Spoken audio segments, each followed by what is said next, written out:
Hi there, beloved, and welcome to this video. Once more, we're going to go through our journey, of course, and hopefully we will be after this video again. We will have learned a lot, and of course have grown because of that, because we ponder about these things, and we are joyous and thankful about these things, because they learn us more and more about who God is and what the wisdom of His plan is with all of creation. So let's continue this journey called The Splendor of God's Love and Wisdom, and we turn to the slides this time. So this was the last one, and we were talking about the wisdom of Moses. So we already went through this slide. We've seen that Stephen said about him, of course, full of Holy Spirit, and Moses was trained in all the wisdom of the Egyptians, because he was brought up at the palace of the Pharaoh. The Pharaoh's daughter was his, let's say, foster mother, right? Yet was powerful in his words and works. So here you read all of a sudden that Moses was powerful in his words and works. Acts 7:22, read it for yourself. But how then did it come to be that Moses at the burning bush said, "I'm not good with words"? I think that it has to do with the language. He wasn't good at Hebrew in the beginning, because that was not his native language. So he had to learn to be more versed in Hebrew. So people thought this wisdom was the best there existed at the time, because Egypt was the world empire at that moment in time. But Moses tried to achieve it, to be the leader and savior of his people. He tried to achieve it with his worldly knowledge. That is the message here. And of course, this showed that he was not yet fit to lead anyone. So when he utilized his own strength, what did he do? In fact, humanly speaking, he went ahead of God. Look at Exodus 2, verse 11 through 15. Matthew 20, verse 25, Mark 10, verse 42, and Luke 22, verse 25.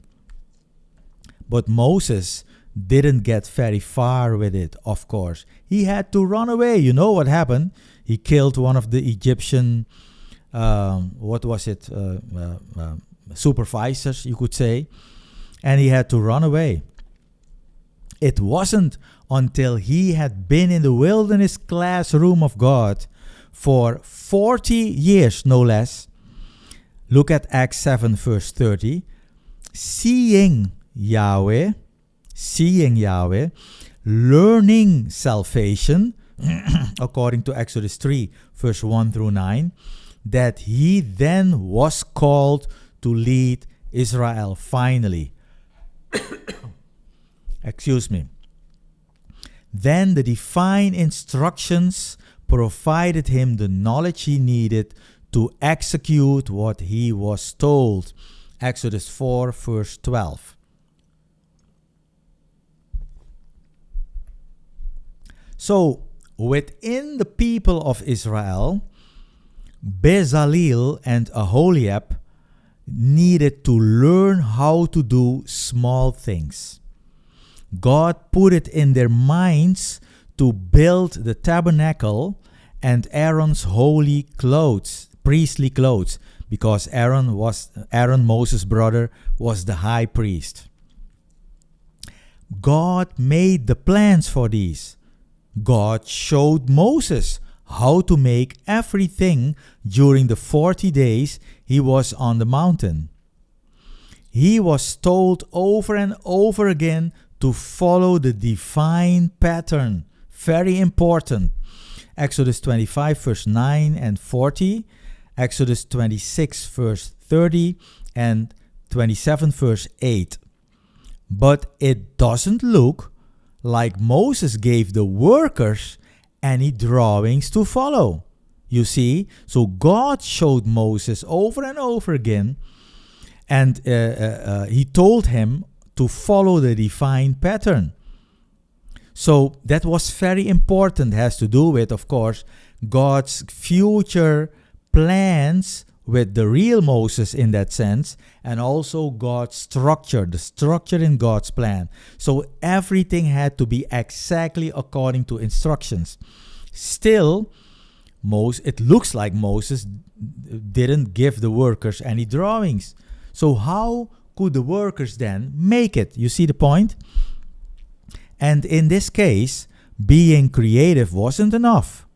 Like when Tubal-Cain, one of the descendants of Cain, had to make tools out of copper and iron, according to Genesis 4, verse 22. The tabernacle and everything in it were models of what? That's the point. Models of the future plan of salvation. That is the reason why they had to be built exactly as God said it should be, so that it would be in line with what it stood for. The tabernacle and everything in it. They were models for the future plan of salvation. They stood for something that would happen in the future, you see? So this is very important, that it should be exactly in line with what it stood for. So God, to that purpose, to that end, God chose 2 Israelites and gave them a particular gift of wisdom, as well as a lot of assistance, because this was too much for a mortal intellect to handle. So let's read from Exodus 31, verse 1 through 6. Yahweh spoke to Moses, saying, See, I call by name Bezalel, son of Uri, son of Hur, of the stock of Judah. I shall fill him with the spirit of Elohim, with wisdom, and with understanding, and with knowledge in all workmanship, to design designs, to make them in gold, in silver, and in copper, and as a lapidary for setting stones, and as an artificer in wood for making all kind of work. And I, behold, I give him Aholiab, son of Ahisamach, of the stock of Dan. So Aholiab was of the tribe of Dan. In the heart of all the wise of heart, I have given wisdom, that they will make all that I have instructed you, says Yahweh to Moses. Interesting, right? Because again, it looks like Moses didn't give them any instructions, specific ones. In addition to the wisdom that every God-fearing person may have for their personal good, and that is the case in most, times that we have lived as human beings. So, in addition to that wisdom for their personal good that these men also had, we're talking about Bezalel and Aholiab, these 2 men were given a specific wisdom for the good, not of them personally, but for the good of the whole nation of Israel. This insight which God's Spirit gave them required both of them to work together. Since there weren't any detailed plans, they had to be able to think constructively. They worked with the spirit of Elohim to improve this talent, which let them shape the shapes in line with God's will. You see how structured God is, and that a lot of things in his plan are also symbols of the real things that would come later. But the things back then had to be in line with everything. That's how structured God is. But that wasn't all. No. They became wiser by following orders. Oh yes.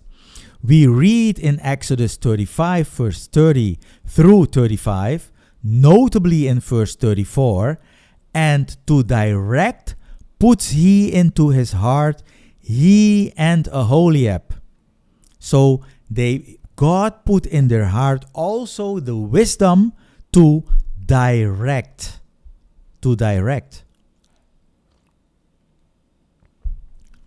So they were able to understand God's intentions and also instruct or direct other individuals from their own tribe how to accomplish the work in a way that made sense, in a way that was fitting.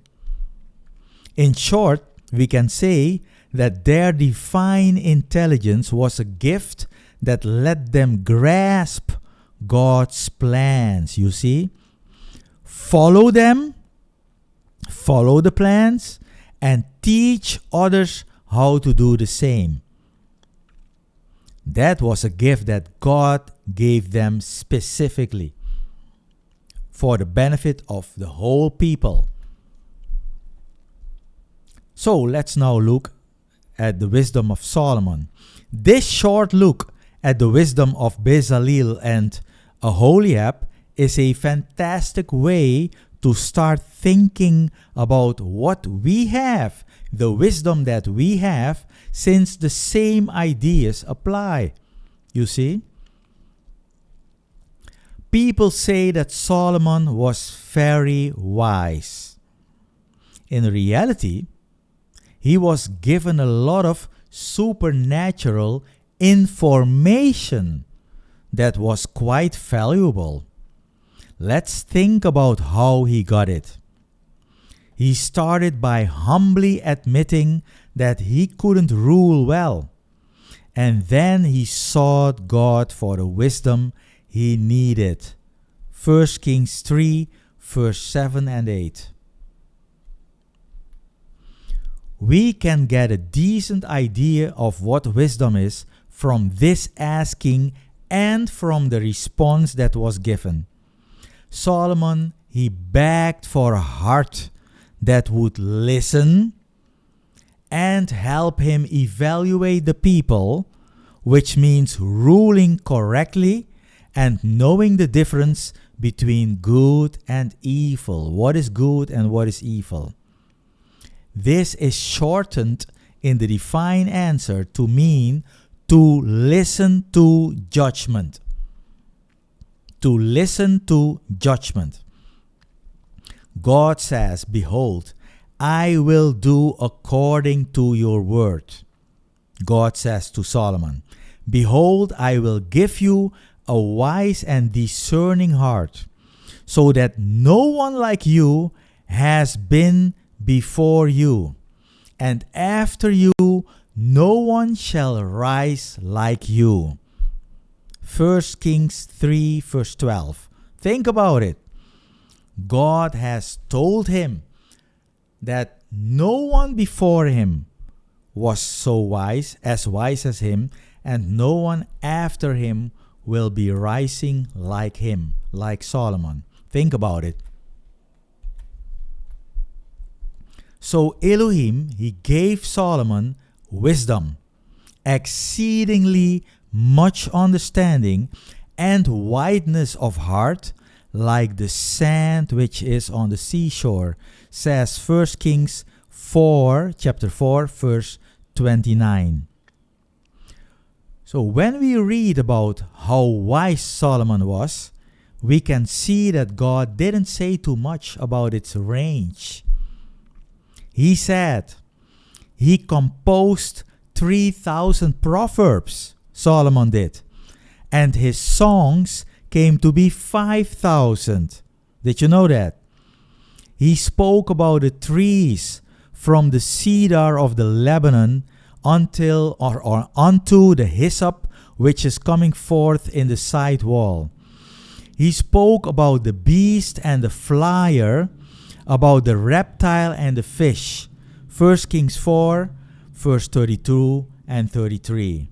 So Solomon knew a lot about the realm of the animals and the realm of the plants, the flora.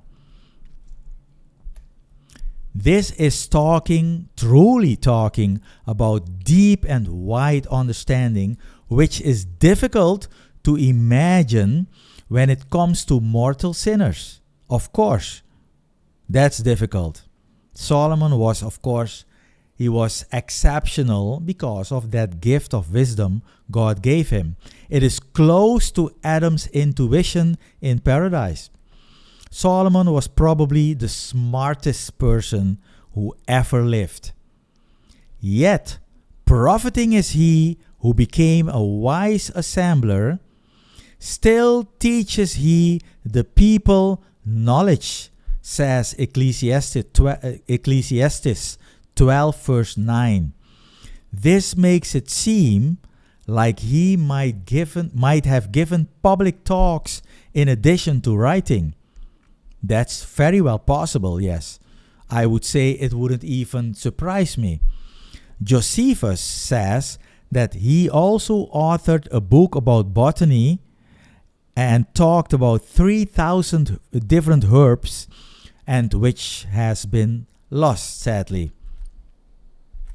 So that book has been lost. So if you look more closely at Solomon's wisdom, you'll see that it was of two types. So that wisdom consisted of two types. For example, he wrote two scrolls called rules. That's the Proverbs one, the scroll of the Proverbs. And the second one is assembler. That's the scroll of Ecclesiastes. In the letter, he talks about all the things he could do and enjoy because of his intelligence, as well as what he learned from observing people and their lives. But, deep down, he felt sad and disillusioned. He talks about this freely in Ecclesiastes, his scroll of the assembler. He talks about these things freely. In a mournful, minor tone, he admits what his wisdom has done. What does he say? Ecclesiastes 12 verse 8. Vanity of vanities, says the assembler. Vanity of vanities. All is vanity. That means that's the pinnacle of uselessness. Vanity means uselessness. In addition to this, his foreign wives, that's where most of the problem relatively lied. His foreign wives led him away to the worship of horrible gods, even though he was very wise. Well, that is a foolish thing to do, following those wives, right? Because he was unhappy with what happened, he ends this very scroll of Ecclesiastes with the warning: the Elohim fear and keep his instructions. Elohim only fear and keep his instructions. Ecclesiastes 12 verse 12 and 13. We can see his exceptional wisdom in his rules or you could say the scroll of the Proverbs. So I'm going to end the video here. Think about these things, because we are on a journey, as already mentioned, and the journey will take some time still. So think about them, learn from them, ponder on them, and I hope to see you next time. Thank you very much. Bye bye.